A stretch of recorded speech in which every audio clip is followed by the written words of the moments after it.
Hi everyone, it's time for cooking.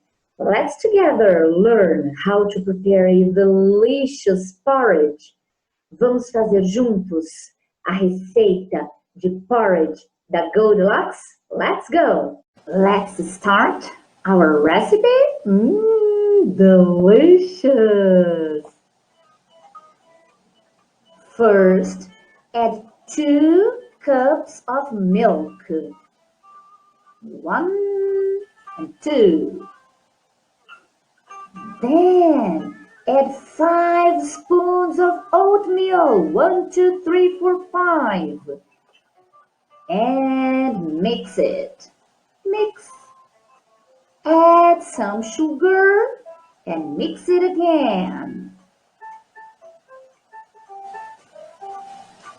You should wait about 3 minutes. Cook it for 3 minutes.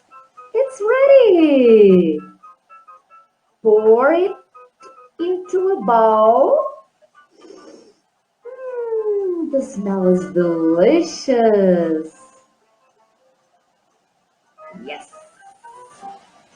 Oh, you can sprinkle some cinnamon.